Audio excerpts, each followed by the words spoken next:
Hello বন্ধুরা, আমি সৃষ্টি। আজ আবার একটা ভিডিও নিয়ে আপনাদের কাছে ফেরত আসি। আজকে দিনটা একটু আলাদাভাবে শুরু হয়েছিল। আমরা ভাবলাম একটু টিম হোটেলসে গিয়ে কিছু দিয়ে মর্নিংটা শুরু একটা কফি দিয়ে করা যাক। তাই জন্য আপনারা ভিডিও ক্লিপটা টিম হোটেলসের দেখতে পান। এটা খুবই একটা ফেমাস ক্যানেডিয়ান কফি শপ, যেটা অলওয়েজ আপনি যখনই যাবেন দেখবেন অনেক ভিড় থাকে। ঘরে এসে আমি ব্রেকফাস্ট আজকে করিনি, শুধু কফি খেয়েছিলাম বলে রান্না শুরু করে দিই।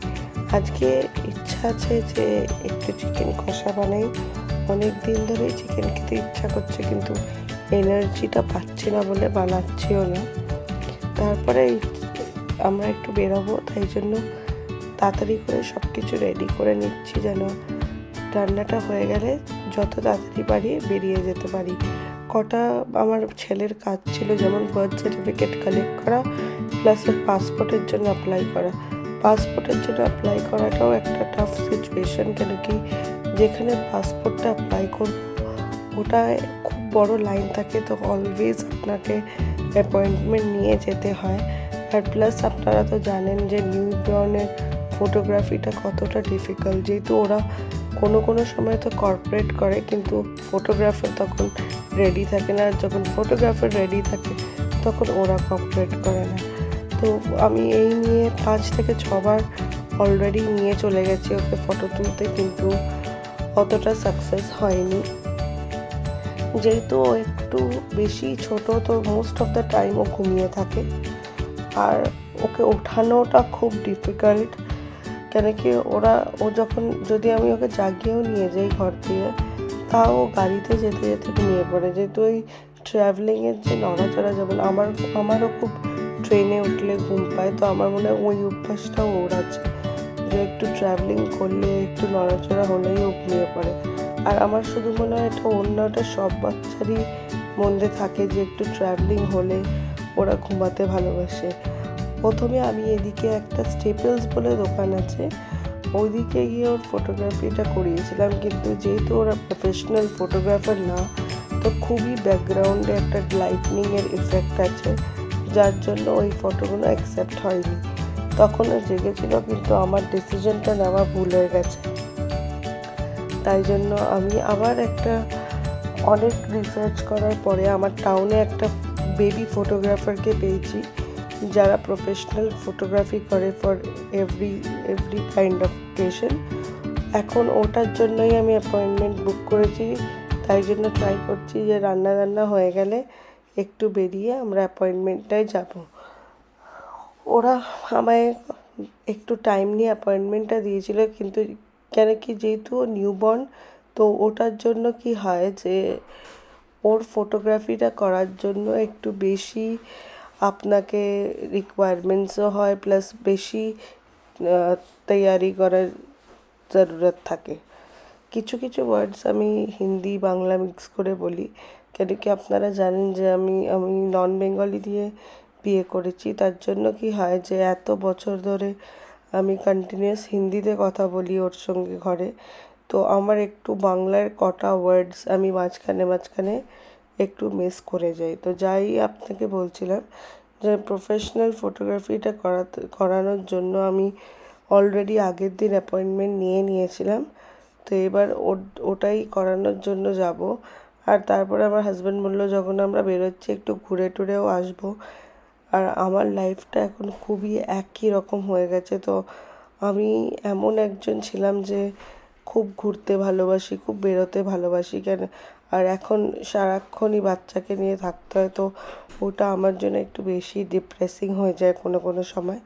তাই জন্য আমি ট্রাই করি যে যখনই টাইম পাই, যদি আমরা কোথাও কোনো কাজের জন্য বেরোচ্ছি, ও ট্রাই করে যে ও আমায় নিয়ে একটু ঘুরে ফিরে আসুক। এইটাই দেখছেন যে আমি একটা লঙ্কা পেস্ট করলাম। এইগুলো না সব ফ্রোজেন লঙ্কা, তো ওটা পেস্ট করে রাখলেই আমার মনে হয় ঠিক থাকে। এই বেরিয়ে আমাদের অলরেডি ফটোগ্রাফির কাজটা হয়ে গেল। তাই জন্য আমাদের এদিকে একটা স্টোর আছে, তার নাম ডলারামা। ওদিকে আমি এসছি একটু জিনিস চেক আউট করতে। দেখলাম খুব সুন্দর বাটি এসছে, প্লাস ঘরের ডেকোরেশনের জিনিস এসছে, কিন্তু সেই দিন যেহেতু টাইম ছিল না, আমার এই আউলটা খুবই পছন্দ হয়েছিল, তো আমি ভেবেছি যে আবার গিয়ে এই আউলটা কিনে আনবো। আমার অ্যাকচুয়ালি না ডিসিশন মেকিং করতে খুব ডিফিকাল্টই লাগে। ভাববো যে এটা কিনবো, কিন্তু তারপরে ছেড়ে চলে আসি দোকানে। তারপরে পরের দিন গিয়ে সারাদিন একদিন বসে ওই ব্যাপারে ভেবে পরের দিন গিয়ে আবার ওটা কিনে আনি। তো ওটার জন্য আমার ওই জিনিসটা খুবই একটা প্রবলেম্যাটিক, যেহেতু আমার হাজব্যান্ডও এটা পছন্দ করে না। সেই দিন আমার একটা সসপ্যান পাওয়া যাচ্ছিলো আপনাদের এদিকে উইনার্সে। আমার এত ভালো লাগলো, আমি দেখে বললাম না ছেড়ে দিই।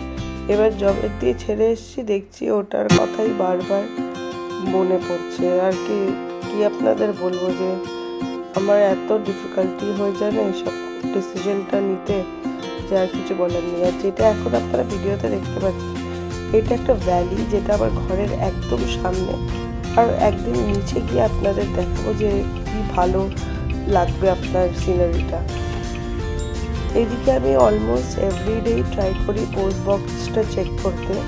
আর এইদিকে সব ইম্পর্টেন্ট ডকুমেন্টস মোস্টলি পোস্ট বক্সেই আসে। তো দিনে একবার তো আমি গিয়ে দেখেই আসি যে কিছু তো আসেনি যেটা আমি মিস করে যাচ্ছি। আপনারা তো জানেন দুপুরবেলা লাঞ্চে চিকেন কষা, স্যালাড আর রাইস বানিয়েছিলাম। তো এই সময় আমার হাজব্যান্ড নিজের লাঞ্চের জন্য, যেটা কাজে নিয়ে যাবে, ওটার জন্য একটা ডিমের ভুজিয়া বানাচ্ছে। তো ওটাই বানাতে আমায় বললো যে রাত্রে কী খাবে। তো আমি ভাবলাম যে একটা অমলেট বানিয়ে নিই ঘি দিয়ে, আর একটু বাঁধাকপির তরকারিও ছিল। তো ওই ঘি ভাত আর অমলেট বানিয়ে নিলেই আমাদের খাওয়া হয়ে যাবে। আর যেই চিকেনটা যেটুকুনি ছিল ওটা আমার হাজব্যান্ড খেয়ে নেবে। একটু আপনার কষা বানিয়েছিলাম, কিন্তু এখন ঝোলটা নেই, তো ওকে একটু জল দিয়ে ঝোলটা বাড়াতে হবে। তো ওটা খেয়ে নেবে। আর আমি একটু অমলেট বানাচ্ছি নিজের জন্য। আমি অ্যাকচুয়ালি কী বলুন তো, একটু শুকনো খেতে খুব ভালোবাসি, ঘি ভাত বা কিছু। তো ওটার জন্যই আমি এখন রেডি করছি যে অমলেটটা বানিয়ে নিলে দুজন অর্ধেক অমলেট আর ও চিকেন খেয়ে নেবে, আর আমার ঘি দিয়ে অমলেট আর বাঁধাকপি দিয়ে খাওয়া হয়ে যাবে। আরেকটা আপনাদের মজার কথা জানাচ্ছি, আমি ওই যে বাঁধাকপিগুলো রেড কালারের হয়, শুধু শুনেছিলাম যে ওটা স্যালাডে বেশিরভাগ ভালো লাগে। কিন্তু আমি একটা এক্সপেরিমেন্ট করে বাঁধাকপিটা বানিয়েছিলাম তরকারির মতন, আর এত ভালো টার্ন আউট করেছে ওটা যে আমি একটু বাঁচিয়ে খাচ্ছি যেন তাড়াতাড়ি না শেষ হয়ে যায়। মানে আমার মনে হয় যে নর্মাল গ্রিন বাঁধাকপির থেকেও ভালো সবজিটা হয়েছে। এমনি নর্মালি আমি আমার হাজব্যান্ডকে রোজ টিফিনটা বানিয়ে দিই, কিন্তু আজকে আমার একদমই ইচ্ছা করছিল না যে টিফিনটা বসে বানাই। তাই জন্য ও নিজের টিফিন নিজেই বানিয়ে নিচ্ছে। আর আজকে যেহেতু ও যখন নিজের টিফিন বানায়, মোস্টলি পনির ভুর্জি ইয়া এগ ভুর্জি বানিয়ে নেয়, কেন ওটা সব থেকে ইজি আর সিম্পল লাগে। কিন্তু আমি অনেক সময় ওকে র্যাপ বা ভিন্ডি ভাজা বানিয়ে দিই রুটির সঙ্গে। আর তারপরে বানাতে নিজের প্রশংসা নিজেই করছিল যে এত টেস্টি হয়েছে, তুই যদি টেস্ট করিস দেখবি তুই পুরোই এটাই খেতে চাইবি। বললাম দেখ আমার দরকার নেই, না আমার ভালো লাগে এইসব খেতে, তুই খা আর ভালো থাক। এই স্যালাডটা কেটে রেডি করছি যে যত তাড়াতাড়ি করবো তত তাড়াতাড়ি খাবার খেয়ে ঘুমাতে পারবো। এর জন্য আজকের জন্য এইটুখানি, আবার কালকে দেখা হবে আপনাদের সঙ্গে। Please like share and subscribe যদি আপনাদের ভালো লাগে ভিডিও।